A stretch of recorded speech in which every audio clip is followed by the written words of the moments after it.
తిరుప్పావై పాశురములు 17వ రోజు. ఈరోజు ఆచార్యుడి ద్వారా అందే మంత్రం, ఆ మంత్రార్థమైన పరమాత్మ, ఆ పరమాత్మను అందించే భాగవతోత్తముల సేవ, ఇవన్నీ పాశురములో వివరించింది. నిన్న ద్వారపాలకులు మన వాళ్లను లోనికి పంపాక ఒక్కసారి తొంగి చూశారు. అయితే వరుసగా కొన్ని పడకలు కనిపించాయి. అందులో మొదట నందగోపుడు, తర్వాత యశోదమ్మ, ఆ తర్వాత అంతా స్పష్టంగా కనిపించట్లేదు. కానీ ఒక కాలికి కడియం వేసి ఉంది, మరొక పాదంలో గుర్తులు కనిపిస్తున్నాయి. బహుశా వారు కృష్ణ బలరాములై ఉండవచ్చు అని అనుకున్నారు. ఏ క్రమములో చూస్తున్నారో అదే క్రమములో లేపడం ప్రారంభించారు. ఎదుటి వారిని ప్రసన్నం చేసుకోవడానికి వారి కీర్తిని పొగుడుతుంది ఆండాళ్. అంబరమే వస్త్రములు, తన్నీరే నీళ్లు, షోరే ఆహారం, అరం షయ్యం ఏ ప్రయోజనము ఆశించకుండా ఎంబెరుమాన్ దానం ఇచ్చే నందగోపాల ఎరుందిరాయ్ లేవయ్యా అని లేపారు. ఆ తర్వాత యశోదమ్మ కనబడుతుంది. మొదట ఆచార్యుడు లభిస్తే తద్వారా లభించేది ఆచార్య ఆధీనంలో ఉండే మంత్రం. అదే యశోదమ్మ అని అనవచ్చు. ఎందుకంటే యశస్సును ప్రసాదించేది యశోద లేక మంత్రరత్నం.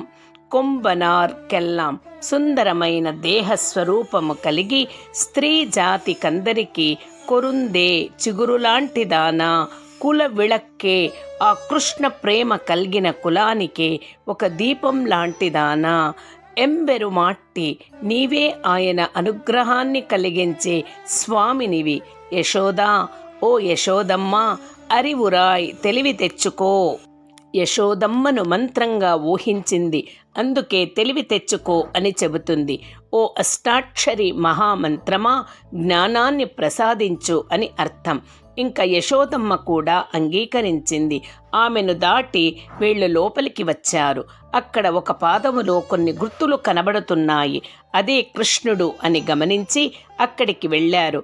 అంబరం ఊడరుత్తు, ఆకాశం మధ్య అంతా ఆక్రమించేట్లుగా ఓన్గి పెరిగి ఉలగళంద లోకాలను అంతా కొలచిన ఉంబర్ కోమానే దేవతలందరికీ నియంత అయిన స్వామి ఉరంగాద్ నిద్రపోవటానికా నీవు వచ్చావు ఇక్కడికి?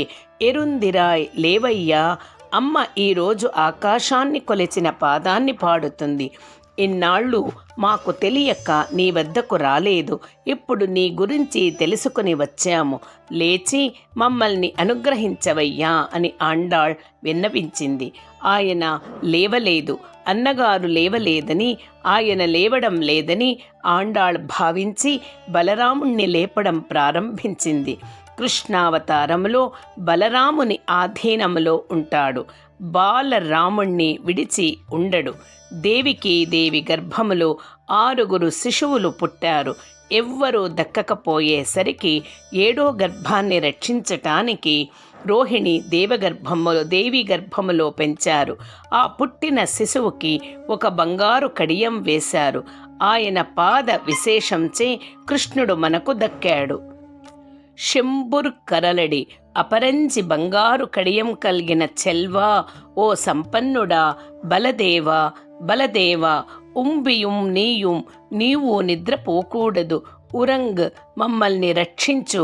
అయితే బలరాముడు లేచి, మీరు భ్రమించారు, కృష్ణుడు ఇక్కడ లేడు, నీలాదేవి భవనములో ఉన్నాడని రహస్యాన్ని చెప్పాడు. ఆండాళ్ తిరువడిగళే శరణం శరణం.